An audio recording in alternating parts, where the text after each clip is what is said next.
በአዲስ አበባና ዙሪያዋ በወጣቶች ላይ የሚደረገው ግፍና ጭቆና እንደቀጠለ ነው። በርካታ ወጣቶች ከመቶ በላይ የሚሆኑ ወጣቶች በአዲስ አበባና ዙሪያ ታፍነው ወደ እስር ቤት ገብተዋል። በቅርቡ የተለቀቀው የታዋቂው ድምፃዊ ቴዲ አፍሮ ዳስጣል የተሰኘው ዜማ ሲያዳምጡ የነበሩ በርካታ ወጣቶች በአዲስ አበባና በአካባቢዋ በጸጥታ ኃይሎች መታሰራቸው ምንጮች ገለጹ። የታሳሪዎቹ ቤተሰቦች በከፍተኛ ጭንቀት ላይ መሆናቸውን ገልጸው ወጣቶቹ ከፖለቲካዊ እንቅስቃሴ ጋር ምንም ግንኙነት የሌላቸው መሆኑን በአጽንኦት አንስተዋል። በሌላ በኩል ከመንግስት በኩል ልዩ ምላሽ ባይሰጥም ሙዚቃው በመጪው ምርጫ ወቅት ለቅስቀሳ እንዳይውል መታገዱን ተከትሎ ነው እስራቱ የተፈጸመው። ይህ ድርጊት በብዙዎች ዘንድ በሰብአዊ መብቶች ላይ የተቃጣ ጥቃት ተደርጎ ተወስዷል። መንግስት በዜጎች ላይ እያደረሰ ያለው ጭቆና ስጋት እንደፈጠረባቸው የተለያዩ አካላት እየገለጹ ነው። ውድ የታሪክ አለኝ ቲዩብ ተከታታዮች ለቤቱ አዲስ ከሆናችሁ ሰብስክራይብ፣ ሼር፣ ላይክ በማድረግ ቤተሰብ ሁኑ።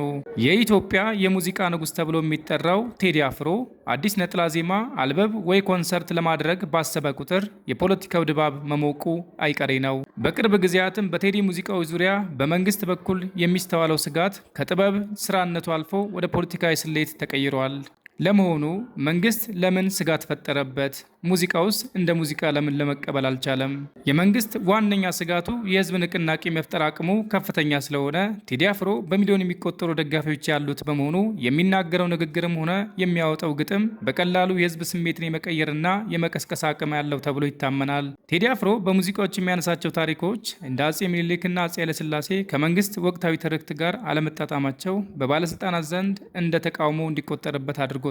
በተለያዩ ጊዜያት ያወጣቸው ስራዎች በቀጥታም ሆነ በተዘዋዋሪ በወቅቱ ያለውን የመንግስት አስተዳደር የሚተች መሆናቸው ሁሉም መንግስት ጥንቃቄ ውስጥ ይከተዋል። በባለፉት ዓመታት ውስጥ በቴዲ አፍሮ የተወሰዱ እርምጃዎች እነዚሁ ስጋት ውጤቶች እንደሆኑ ይነገራል። የኮንሰርት እገዳዎች፣ በአዲስ አበባ ስታዲየም ሆነ በተለያዩ ትልልቅ አዳራሾች ሊያደርጋቸው የነበሩ ኮንሰርቶች በጸጥታ ምክንያት በተደጋጋሚ መሰረዛቸው፣ በመንግስት ቁጥጥር ስር ባሉ ሚዲያዎች ላይ የቴዲ አፍሮ አዳዲስ ስራዎች እንዳይወጡ በበቂ ሽፋን እንዳያገኙ መደረጉ ለመንግስት ቴዲ አፍሮ ተራ ድምፃዊ ሳይሆን ተጽዕኖ ፈጣሪ የፖለቲካ ተዋናኝ ተደርጎ ይወሰዳል። ቴዲ አፍሮ ዝም ባለ ቁጥር ምን ሊያመጣ ይሆን የሚለው ጥርጣሬ፣ ድምፁን ባሰማ ቁጥር ደግሞ ህዝቡን ምን ይለ ይሆን የሚል ስጋት በገዢው ፓርቲ አካባቢ ይንጸባረቃል። ሙዚቃዬ ሰላምና ፍቅር እንጂ ጥላቻ አይሰብክም የሚለው ቴዲ አፍሮ የኪነ ጥበብ ስራውን በፖለቲካዊ ሜዳ ላይ የሚፈጥረው ውዝዋዜ ግን አሁንም እንደቀጠለ ነው። ለመሆኑ ቴዲ አፍሮ ያወጣው ዳስጣል የተሰኘው ግጥም ምን ነገር አንስቶ ይሆን? ለምንስ ተቃወሙት የሚለውን ግጥሙን ለመመልከት እንሞክር። ለውስጥ ያዘን ለቅሶ ሰው አይችልም ደርሶ አለ ጊዜ ገና እያልኩት ራሴን በደልኩት። ለካ እንዲህ ነው ማለቅ እያሉ ነዶ አገር የሞተበት የት ያለቅሳል ሂዶ። አክሱም ላሊበላ በአንድ አለት አጽንቶ አልራመድ አለ አገር ተለያይቶ።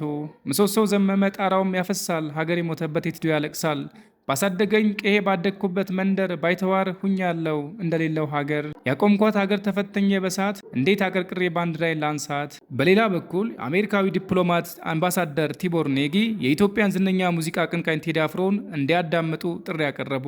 ኔጊ በማህበራዊ ሚዲያ ገጻቸው ላይ በጻፉት መልእክት ሙዚቀኞች፣ ጋዜጠኞችና ባለሙያዎች ይልቅ እውነትን ለመናገር ከፍተኛ ተጽዕኖ እንዳላቸው ጠቁመዋል።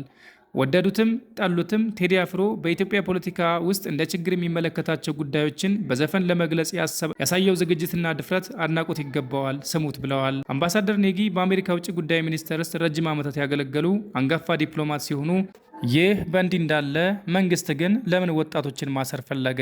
ለምንስ ይህን ያክል በአንድ ሙዚቃ ምክንያት ልጆች ላይ በደል ይደርሳል? የወላጆች ሀዘንና ለቅሶስ መች ነው የሚያበቃው? መንግስት በአዲስ አበባና ዙሪያ ባሉ ወጣቶች ላይ በርካታ ግፍ እየፈጸመ ይገኛል። የወጣቶቹ ቤተሰቦች እንዳስታወቁት እኒህ ወጣቶች ከፖለቲካ ጋር ምንም ግንኙነት የሌላቸው ንጹሐን ወጣቶች ሲሆኑ ነገር ግን በማያውቁት ምክንያት ሙዚቃ አዳመጣችሁ ብቻ በማለት ወደ እስር ቤት እንዳጋዟቸው ወላጆቹ በለቅሶ ተናግረዋል። ይህ በእንዲህ እንዳለ መንግስት የምርጫ ወቅት እየደረሰ ስለሆነ ይህን ስጋት ውስጥ ታሳቢ በማድረግ የቴዲ አፍሮ ሙዚቃዎች የህዝብን ስሜት በቀላሉ ሊቀሰቅሱ ስለሚችሉ ይህን ስጋት ውስጥ በማስገባት ወጣቶችን ወደ እስር ቤት እያጎረፈ ይገኛል። ለመሆኑ መንግስት ለምን ይህን ማድረግ ፈለገ? የሚዲያ ነጻነት ባለበት ሀገር፣ የሀሳብ ነጻነት ባለበት ሀገር ለምን ይህስ ተፈጸመ? ለዚህም መነሻ ምክንያት የሆነው የቴዲ አፍሮ ዳስጣል የተሰኘው ሙዚቃ አታዳምጡ የሚል ነው። መንግስት በጸጥታ ኃይሎች ምክንያት በርካታ ግፍ እየተፈጸመ መሆኑን ያውቃል። ለምን ምላሽ መስጠት አልፈለገም?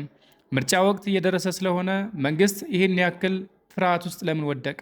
መንግስት እንደ መንግስት ለምን እኒህን ወጣቶች ማስር አስፈለገ? የሀሳብ ነጻነት ባለበት ሀገር ሙዚቃ አዳመጣችሁ ተብሎ ለምን ወጣት ይታሰራል? ውድ የታሪክ አለኝ ቲዩብ ተከታታዮች ለቤቱ አዲስ ከሆናችሁ ሰብስክራይብ በማድረግ ቤተሰብ ይሁኑ። እኒህና መሰል መረጃዎችን ስለቅ በቅድሚያ እንዲደርሳችሁ ቤቱን ሰብስክራይብ በማድረግ ቤተሰብ ሁኑ።